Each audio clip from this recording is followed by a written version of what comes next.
Hello, hello, and welcome to the Green Door Life Elevated Frequency Podcast. My name is Shannon Morse, and I'm here with my co-founder, Lisa Kirby, and our very special guest, Alex Golodriga, which I'm very excited about.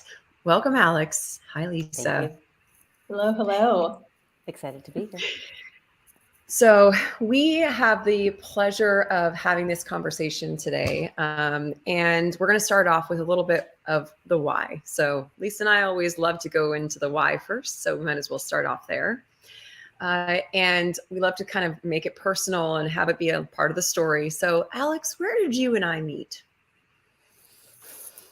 Officially, where we met, like actually acknowledged each other's presence, I feel like was much later in life than we knew of each other, or at least I knew of you. But we go back to middle school. So like 13, 14. That's right. Very Yeah. And it's pretty interesting. And I remember first kind of realizing about you because someone said, "Oh, I think your sister was just here." And I was like, "What are you talking about?" Like, what sister? What do I not know? Right. My sister. Okay. And what was really curious about that and kind of fun is that before I think you and I actually met, I started to realize slowly but surely that you were also into fitness. You started there and then you went into nutrition. You did physique competitions. You were into gymnastics and you had this kind of life cycle that was unfolding. And then I think that that's kind of partly why people might have gotten us, like, put us in the same group in some way, because we would kind of walk into the gym at different times and be like, wait a second, aren't you kind of like the same archetype as that other girl? Yes. And so we've been connected in that way, which has been really fun to see. And I think what's really cool about this starting of this conversation is that you and I have been on the similar trajectory in terms of just the discovery of how to take care of our body with strength training and with nutrition and with the different ways in which we like to move our body. You were really into gymnastics and I was like, I'll take the aerial trapeze stuff. And then motherhood started to come to you. And then you and Lisa started to connect.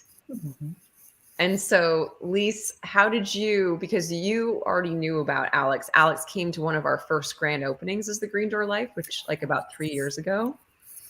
Yes. Yeah, peak pandemic. Peak pandemic. Yes. Like March 2020. Which is such a trip. It's so. So now here we are, the three of us, and we had talked about partnering back then. And then the pandemic happened. And now what's really cool is that this is all kind of like full circle, perfect timing as we go into kind of our collaboration for the next. So Lisa, when you and Alex started talking, what was the context that you guys were connecting on? Oh gosh. I mean, I think just the similar thread of being a mom and in the nutrition fitness industry. It was just like an automatic bond and connection right away. And just everything we were sharing through that context of like, and this is something that we'll kind of dig deeper in today, and asking Alex of, you can have all this nutrition knowledge and knowledge about exercise and training and what works best for your body. But when you are taking care of little ones, especially in the first 5, like the first 5, you are somewhere else. It is 100%. Not as easy to prioritize yourself. After the first 5, I can say now, because both my kids are ages 6 and 10, it's like, oh my God, like, wow, like here I am. I can like go out and do something away from the house and not be worried about the kid. Like it's just night and day different. And so in the thick of it, which is when I connected with Alex online a little bit more through the pandemic. It was just this shared sense of, holy crap, we're in the thick of it. And then what do you do with all that knowledge when you can't necessarily practice those things and those habits? And then kind of the guilt that comes in around it as a coach. And you're like, this is my job and I can't even do this right now. And just really kind of adjusting your expectations. So that was one of my first questions. But Alex, if you want to share more about like your background and how you got into nutrition and training and all of that, we'd love to hear. Definitely. It's a very long story. I feel like I've lived like multiple lives since it all started. So I'll try to make it as short and concise as possible. I've been into fitness in some way my entire life, competing in gymnastics when I was younger, dabbled in sports throughout my like middle school, high school years. High school, I joined the wrestling team, so I got introduced to the weight room, like lifting weights. And I was like, this place is cool. And I sort of carried that newfound excitement and interest in strength training in my like early 20s. I discovered the world of physique competitions and fitness competitions and really surprisingly found a home in that for the next 7 years. So I competed heavily in both bikini and fitness competitions where I got to use my old gymnastic skills to flip around and do all the fun stuff. And that is where I discovered nutrition, like true nutrition. Up until that point, everything I did was pretty intuitive. I had the story, which we could sort of cycle back around to later, of the story that I was told growing up that I then believed to be true for me was that I exercise all the time so I can eat whatever I want, which I did. But I always made good choices because I grew up in a healthy household and I understood the basics of like an apple is healthy versus, 2 candy bars. And so I carried that intuitive eating into the early years of competing. And it wasn't until my 3rd or 4th year of competing where I hired a coach. Up until then, I had pretty much just kind of winged it on my own and somehow was very successful until someone says, you need a coach if you want to make it in this industry. So I hired a very well-known coach at the time. And it was the first time that I had ever counted macros. I had ever weighed or measured anything. Literally, I just eyeballed everything up until that point. And it was the first time also that I developed some disordered patterns of eating. I was sneaking foods, was hungry all the time. I was just having like all of these things started happening that had never happened before when I was like eating clean. And intuitively, luckily, my gut spoke to me and said, this isn't right. Like, I've never had this problem before. And trying to communicate with the coaches that I was assigned to got me nowhere. So I fired them, tried to find my way back to this intuitiveness that I had had before. And that's where I got very interested in nutrition. Tried a bunch of different things, hired different coaches, more so to get the knowledge that they had. Like, well, you're coaching this way, there's got to be something there. And sort of over the years, like picked and chose what intuitively felt right to me. And I was introduced to many ways of eating, some that worked exceptionally well at changing my body, but left me feeling terrible. Again, I'm trying to compete in fitness. So I'm not just trying to look good. I'm trying to physically do all of these things. And I remember going to the circus center and trying to tumble around, eating the way that I was told I was supposed to eat and feeling terrible, having no power, like recovery was bad. And I'm on the ground stretching and looking up at Shannon as she's flying around on the track. You're like, oh, she has so much energy. Well, then I would leave the gym and I would go to the track across the street and run bleachers. Like, oh my God. Just, again, hiring these professionals that I thought knew what they were talking about. And that's not to say that it didn't get me the results that I wanted, but I didn't feel good. I had issues following all of those. So that's where I really got into the world of nutrition.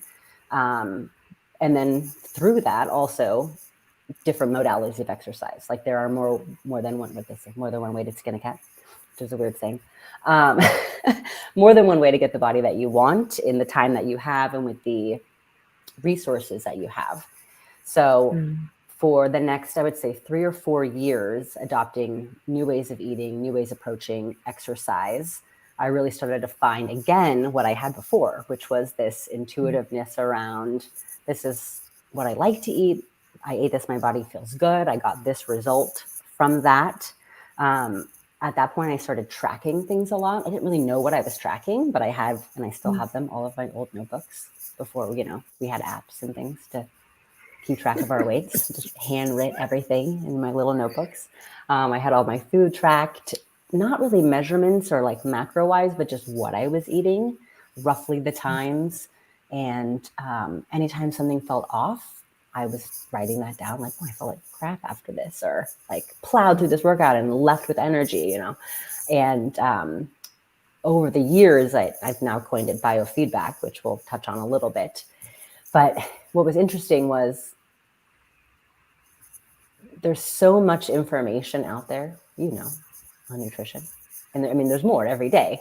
But there's something to be said about what resonates with you, what feels right, of like, or not right. Like, that doesn't sound like that's a good idea. Or that can possibly work, or maybe not for women. And that was also something that I discovered over time too, was sort of the difference between nutrition information that was supposed to be for everybody, but clearly wasn't. Clearly was for men. I mean, so many things. We talk about intermittent fasting, and all the research is done on men. So like, how do we know that it works on women? We don't. So discovering all of that and actually learning about research, reading research papers. My dad's very into that. So he taught me early on how to like dissect research information and what to look for. And then through that, what wasn't available. Like, why isn't this, there's no information on this. So how do we know, why are people saying that this is one way to go about something when there's no information? But we can get into that another time. So in a nutshell, I want to stop you there for a second, just because you shared so much, and I'm going to tie it in. Yeah, we're going to circle and tie it in, because what you're talking about right now, in terms of the awareness to go through those levels of experiencing what your body's sharing with you, what feels right for your body, and then what doesn't. This is something I'm really curious about, because if we as females or males, and then as parents, can't identify this in our own bodies, then how can we support our children to do the same? So when you're going through kind of that experience, and this is so cool for both you and Lisa, because you guys have both gone through that kind of very deep self-reflective process in self-testing and kind of questioning the general trend or norm or what's told to us. We actually did a group call about this earlier today about, isn't it funny that we've had all of these trends in our society and it makes us feel like we should do, be, have, or desire this thing. But that very infrequently are we like, wait, do we like that? like Hydroxycut. That was like crack. And whoever decided to try that did anyone ever go, yo, I don't think my body likes that. But for whatever reason, or like P90X. Like P90X is not to say that for people who are highly conditioned aren't like great at what they do or at that, but that was a pretty intense workout. I don't think it's okay for everyone. I'm a But total I think former P90Xer. I feel it's like we have to, now we're dating ourselves here, ladies. But this is like, I drank Slim Fast when I was younger. Yes. Right. Not because I was trying to lose weight, because my dad was drinking it and it tastes delicious. Yeah, and it's like, this was heyday infomercial time. Like, I don't even know what the internet was like. It was AOL chat room style. And everything was just infomercials and books. And so that it was a little bit slower. Now it just feels like the trends and fads are. But it's like too much. It's like coming at you from all angles, and you're like, I just want to like eat food that I like and feel good. Like, I don't. Yeah, it'll be. Oh, sorry. I'm like, even with our clients, they'll send us like, this like doctor or health guru saying eggs are terrible. And then this other person's like, eggs have vitamin D and are fantastic. And to your point, Alex, finding that like tuning, like yes to the education and information, and something we pride ourselves on is just like basic nutrition facts that are indisputable. Right. Like protein has 4 calories per gram, like just the basics. Like, let's just stay in the basics for a hot minute. And then bringing in this kind of intuitive awareness of, okay, how do these certain combinations and foods, how does that feel in my body? So how did that for you, Alex, taking all of that knowledge and experimenting and experience, how did that change after you became a mama? Well, it's the whole pregnancy portion is I knew I would have to approach things a little bit differently. I didn't really know exactly what that would look like, but I figured I would feel it. I also did a bunch of research leading up to it. I knew we wanted to get pregnant. I did like a 9-month sort of preparing my home, my vessel to be a home, because I knew that was important. So I took additional steps in those months leading up to wanting to conceive. And then during was a little bit of an experimentation, more so this second time than the first time. The first time was actually luckily very, very easy. I felt great all the time. I didn't get sick. I did handstands until it just felt awkward going upside down with my giant belly. And, but it was postpartum and trying to replenish my stores after having a baby, replenish all of the nutrients that I gave to him. Try to breastfeed, which is like, there's like no information out there. I mean, there is, but it's terrible. It's terrible information. A lot of experimentation there. So now I'm trying to experiment with how do I like provide nutrients for my child, which is like one whole thing by itself. How do I replenish my nutrients and stores for my own body that's in recovery mode? And how do I like get through my day to day? It was a lot. So through that, again, just experimenting with things. And luckily, most of my intuitiveness was there. And it was more about portions that took some playing with in terms of like energy production. And I would say around the 6-month mark, just my body feeling better, starting to get back into like normal exercise, and what that looked like given the lack of sleep that I was still getting, which is like a whole nother factor that not a lot of people talk about. Your nutrition needs are different when you're not sleeping. They're going to feel different too. Like your body's physical response to not sleeping for me was hunger all the time, hungry all the time. Didn't matter how much food I was eating. If I wasn't sleeping, I was hungry.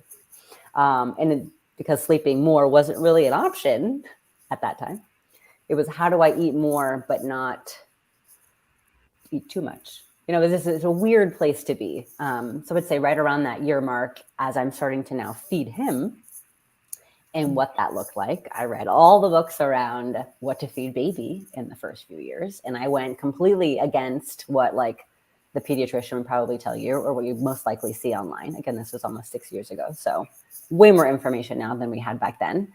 But, you know, I remember the doctor saying like, oh, give him rice milk, rice cereal. I'm like, rice cereal? I went out and found a grass-fed, grass-finished beef liver, stuck it in the freezer for 2 weeks, which kills all the bacteria. And I was grating raw beef liver into soft boiled pastured egg yolks, you know, and feeding him that. I just love you know, just like totally different. But that intuitively just felt right to me. Like this makes way more sense than rice cereal. That's like I bought at Safeway. And so getting into that as well as like, well, I'm nourishing myself with good foods. Well, I would obviously do that for him, but more so like, how do I introduce that over time and trying to instill those, I want to say good habits, but a love for good food also. So it was fun. And I'm doing that now again because my daughter's 13 months now. So again, no more now. So approach things a little bit different, but you know, she's eating everything. It's great.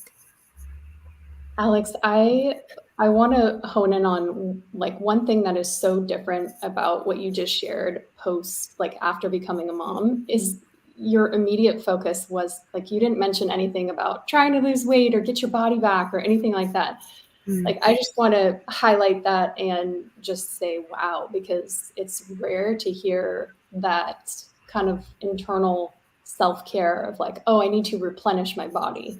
I did not have that feeling. I had oh my gosh, you know, that unspoken pressure of all eyes on you. Like, is she going to lose the baby weight? You know, meanwhile, you're recovering with this massive internal hole inside your body that is a whole other experience.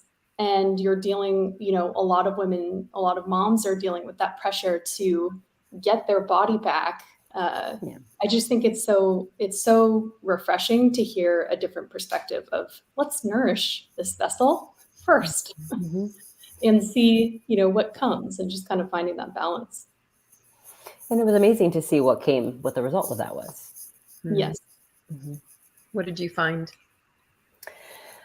Well, my body just kind of went back to the way that it was. I mean, not the way that it was before, but like, you know, I felt good in my body. It still didn't always feel like mine for like, you know, a good year and a half afterwards. Mm-hmm.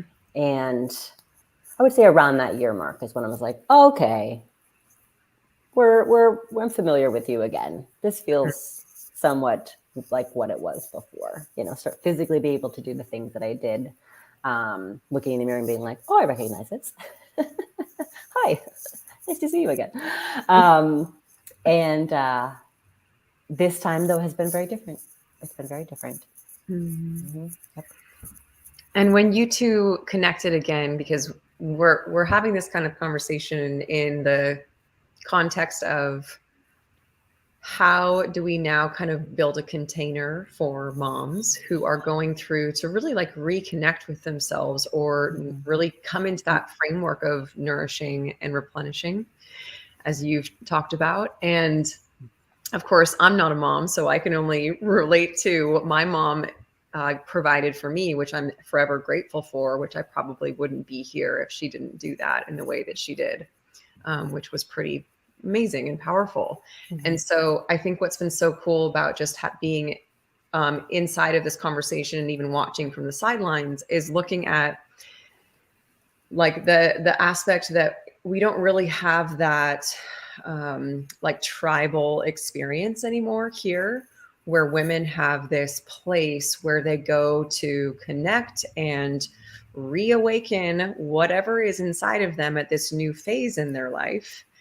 And whether that phase is when they're going through puberty or whether it's through motherhood or whether it's through postmenopause, like whatever it is, just to have this space to be able to bounce off of these ideas and these internal experiences, not only to make them normal, but to also have this supportive conversation around it. And I think what's cool about this is that, I don't know if you guys saw that TED talk about, it was a neuroscientist that had a stroke. And she was going through the experience of witnessing herself having a stroke. And she had all of the knowledge as a neuroscientist. Anyways, the reason that I'm sharing that is that for you, Alex, because you already had the understanding of nutrition and training in your body, and then you just got to take that and then basically already have that understanding with you as your foundation going through pregnancy and then post-pregnancy and then going through those first few years. Like, it's kind of cool. I mean, I'm basically relating you to a neuroscientist here. And instead of having a stroke, you're just having two children. Yeah, it's very interesting. So I think that is like the coolest thing, because you get to learn from your own personal experience, but you have all of these different flag posts or, you know, the different points of time to be able to relate to. And then Lisa has her own experience too, because she has gone through that experience of now her kids are a little bit older than yours. And not only is she seeing how the education that she has around food is affecting her kids, but she's also able to see that how, you know, what you've discovered over the period of time, Lisa, is that your body can totally change. And after pregnancy, and even more so than before. And it's like, not all is lost then. And that's been super inspiring. So anyways, I just wanted to give us that. Yeah, it's so refreshing. I think, speaking to your point, Shannon, of like the importance of having these containers and the connections and the bonds and in these different phases of a female's life. And we all make different decisions. But one thing I love about the Green Door Life community in general is we have so many women. We also have some amazing men, but we have so many women. And it's like, there really is a need for this. You know, we're all kind of siloed in these big ass houses all over. And I just remember the beginning of motherhood just feeling absolutely isolated, just so isolated, and feeling like, I remember feeling like I didn't want to speak up or complain about anything, let alone expressing like a little sadness of my body not being the same and feeling like it was on loan to another creature. And I remember that feeling too, right after, where I was like, during the breastfeeding time of like, okay, this is not what I was envisioning. Like your body literally is like a machine for this other thing to stay alive. And it No just pressure. yeah, no pressure, no pressure. I'm like, wait, but I thought after 9 months, like we get it back. So it's so important just for moms out there at any phase, but especially in those first 5, if you're feeling like the weight of the world and you don't want to, you feel so siloed and isolated and you don't want to complain or speak up or step forward. This is exactly what we're doing here in collaborating with Alex, is creating that container for moms and creating that space. And it's going to be a beautiful blend of new moms, maybe moms who are who have kids who are older, who can really help, just be there for camaraderie and support. Especially now for me, I'm like, I can drop back into the first 5, like especially the first year or 2, immediately. I'm like, I can drop into that state and like, okay, yep, I know exactly where you are. And just to have, just feeling like you're heard and understood is just so important.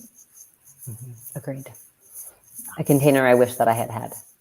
Yes. And I've attempted to build similar containers, but I feel like I did pretty well considering. Yes.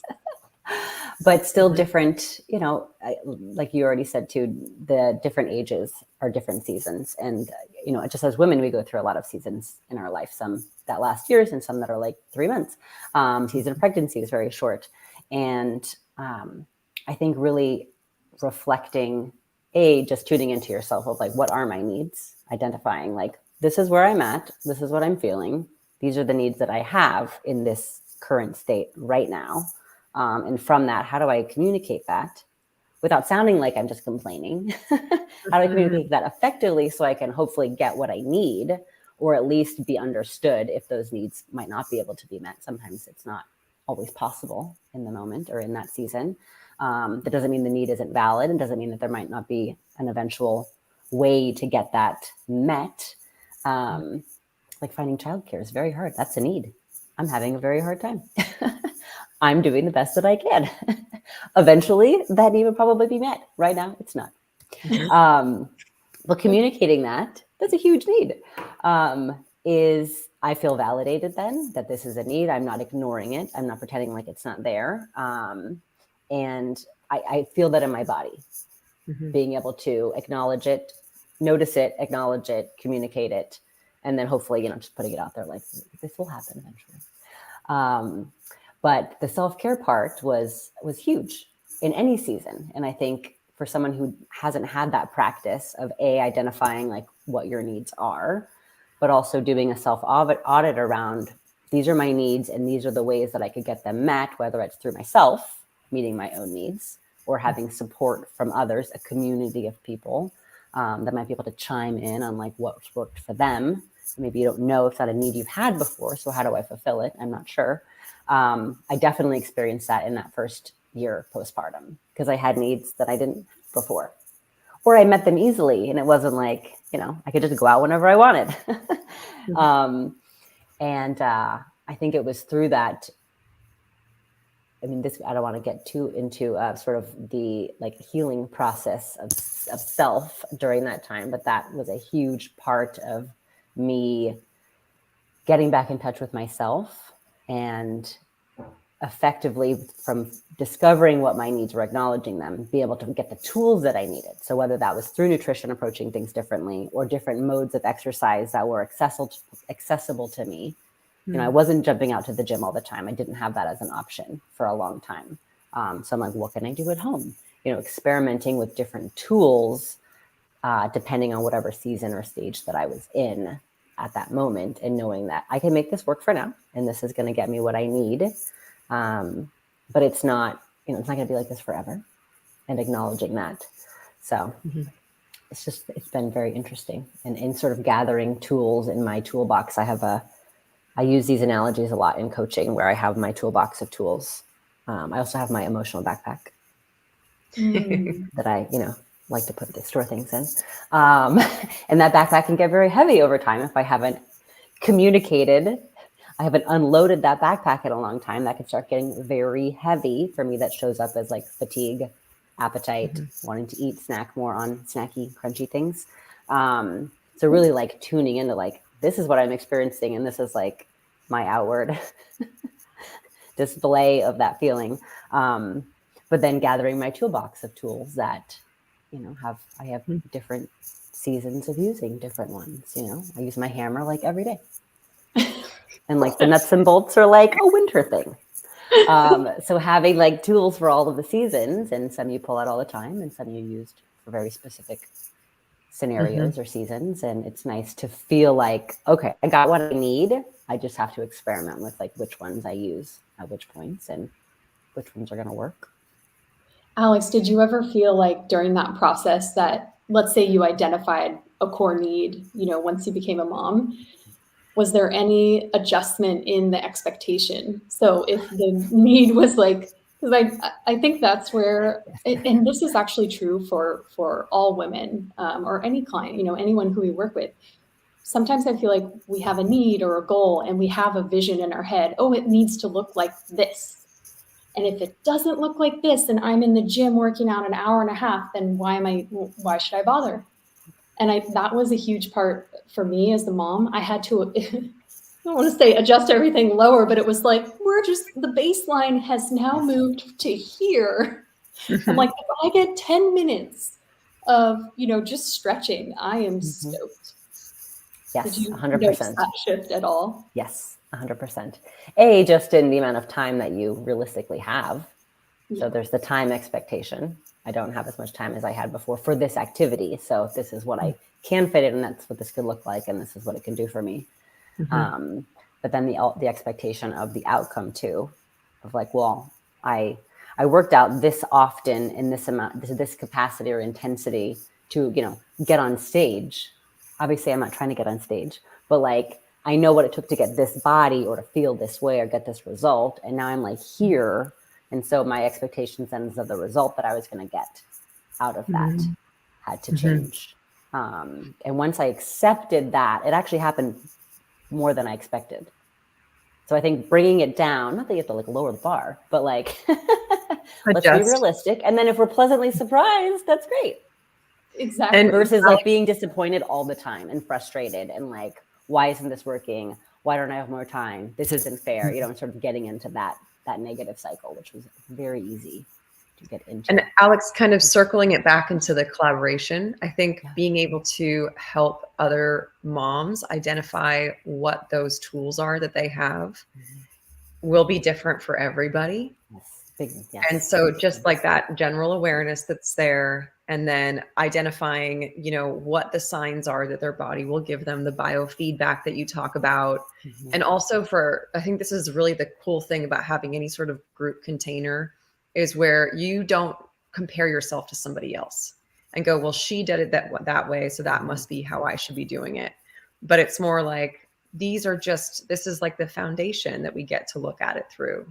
So, you get to discover for yourself, especially in comparison to whatever you were going through when you were pre-motherhood and then post-motherhood, and go, well, what's right for me now at any time in our life, really, and be able to continue to go through. And I think the really cool thing, and we're discovering this in our own group containers right now, is that when we have the collective sharing, it's no longer about, is my experience right or wrong? It's like there are infinite experiences and infinite options and infinite grace that we can have with our body and ourselves at any stage in our life. And I think that's really so cool, because in some of our clients, we've heard them really struggling with not feeling like they're doing enough as moms, feeling like really they're putting themselves second very frequently, like, because your whole life is someone else's life. It's not your own anymore. And having a container where you get to realize that doesn't actually have to be the case. And there are tools that you can really move to learn how to really listen deeply to yourself and hear what's there, and then be able to access, okay, when my body says this, what do I actually need? And how can I then address that? So that's what makes me really excited for this to come about, is to have that container so it's a common language. Agreed. One thing that you said that made me think of something that's worth mentioning is when I knew I wanted to be a mom. I knew I wanted to be a mom for a long time. But when we got close to the actual like, oh, we're going to make this happen stage, we're going to do this. I knew that there were a lot of things within myself that I needed to acknowledge. I needed to heal more in relationship to my mother. There were, she knows this because I've talked about this on my podcast before. But she was an example for me of things that I didn't want to do as a mother, things that I saw witness growing up, or that I didn't understand, or that really affected how I viewed my body, my abilities, lots of things. And one of the things that was important to me as a mother was being in tune with myself, understanding myself, taking responsibility for myself, my decisions, anything that involved me. I'm responsible for this. And me taking that responsibility, learning about the ins and outs of myself through every stage, and knowing that it's just we're all works in progress, this forever. But being able to communicate that to my kids, for them to witness me going through that. Like I have these conversations out loud with them. I mean, obviously my 1-year-old's not paying attention. But to see my 5-year-old now really start to get his own body awareness or acknowledge things that he's experiencing. Like, it's not just for me. Like, I want to be that example in so many ways, not just like we eat this because this is healthy, but like getting him to understand, like, oh, he came home with, he's like, I have a headache. And I was like, well, what do you think caused the headache? Oh, your water bottle's full. Has this been full all day? Did you not drink any water? Oh, I didn't. Well, that could be why you have a headache. So just giving, but I do that. And I say these things out loud, like, oh, this is bothering me today. Oh, or I ate this and this didn't really sit well with me. Or, I think I need to move my body, having those conversations out loud, and being that example, but also the example of like responsibility. Like, I'm responsible for myself. I'm responsible for you up until the point where you can, brush your teeth by yourself. But for now, I need to be that role model. And that was really important to me because I didn't feel like I had that. So I love that you shared that. And it's such an important thing. I mean, I'm looping it around because it's so present for me. This morning we did our group call about family and cultural influences. So it's so directly related. And just to be able to be aware of how our parents or caretakers, how whatever they were doing, whether it was that they were extreme health nuts or that they didn't have any sort of communication around food or bodies, or that they were on the other end of the spectrum where they were on a diet and they had a lot of conversations around skinny or fat, instead of healthy or how does this feel. We all create stories around it.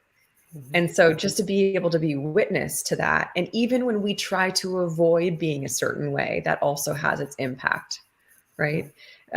Which is, I find really, then you're like, well, I'm basically screwed, you guys. So, so you just have to be like, look, I'm going to do the best I can. And you are going to have your own stories, you little human. And that's just how we are as humans. Like, we really can't escape it. But just to be aware of it. And I love that you're vocal and sharing that. And I think that, and I know you and Lisa are both like that, which is really, really cool to hear and see. And I think just having that, even as moms who also resonate with like this kind of dialogue with their kids, having that as like a common container that like, this is what we found works, both in like self-soothing and just open communication channels. Like, that's pretty freaking awesome. I don't know a lot of situations that have that just as your regular conversation, where it's like, hey, because our relationship to food is happening all day long, all day. In our own homes, when we go to other people's houses when we're kids, and we eat whatever it's at their house, and we're like, ooh, I really like that top ramen. I never knew it existed before, but now I know. I'm going to buy it for 25 cents every day after school. Cup of noodle. Many women nowadays that I feel like so many moms want a different experience for their kids where they're hyper aware. They're aware of what it was like for them growing up with mom always on a diet, perhaps, or maybe all your Italian aunties and grandmothers trying to shove food down your throat, but then also talking about people being skinny and blah, blah, blah. It's like lots of mixed messages. The mothers who we work with are so hyper aware. And one of the things we talk about, something that comes up a lot is, well, now that I'm learning about nutrition and I'm weighing my food, like I don't want to bring that into the house and, have that around my kids. And there's a little bit of fear there of, I don't want that. Like these women are so rooted in this desire to not have this like diet culture brought up in the household. And so that's one thing I remember bringing this up when I was working with Shannon, and I was like, I don't know what to say. Like I'm sitting here like weighing my food and my kids are like, Mommy, what are you doing?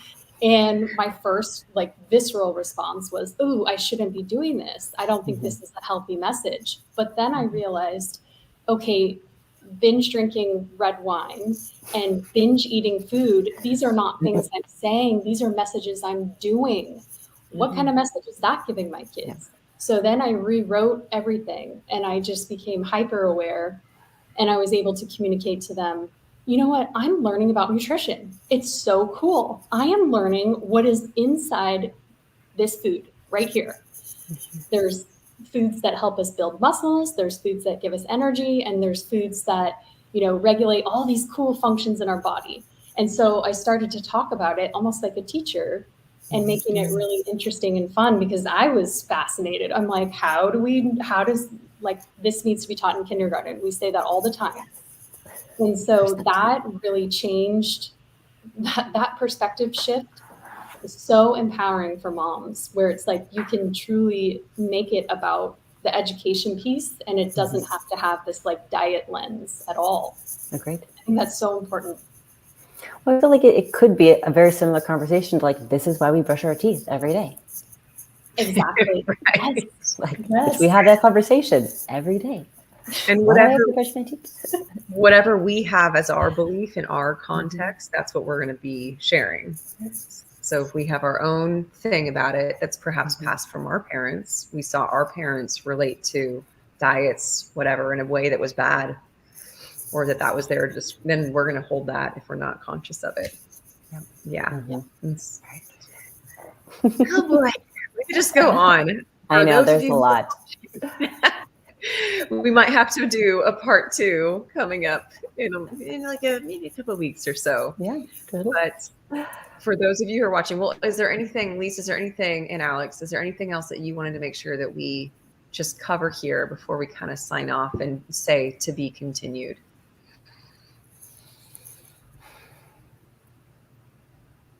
I don't think so. Not without delving into like other stories that we can I see think for you next time. we brought it around. And Alex, thank you so much for sharing like your personal story, because I think one of the biggest benefits of going through a nutrition program as a mother is it's not just about you. It is the ripple effect you're going to have on your kids, in your family. We all know mom is the hub of the home life. So when mom is taken care of, especially with balanced nutrition and balanced blood sugar, and your mood's better and everything. That was the first thing I said to Shannon. I was like, I don't even care about my body. Like I am so like stable right now. Like this program needs to be like how parents can be chill AF through balancing their blood sugar, like through nutrition science. Like everyone needs this. Because then it was like the tantrums didn't bother me as much. And I was just like, just observing more. Yeah. I think that is so important for moms to understand that it's not just for them and their body. It's going to be this ripple effect of improved everything for your whole family. So on that note, we'll share some links on all the places. Make sure you subscribe to our email list, thegreendoorlife.com/subscribe. And you will be the first to know about Alex's upcoming workshop just for moms.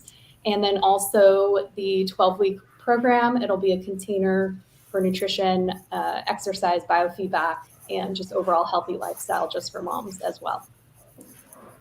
Can't wait. Yay. Thank you guys. Have a wonderful day, and we'll see you next time. Sounds good. Thank you. Thanks, Alex. Bye. Bye.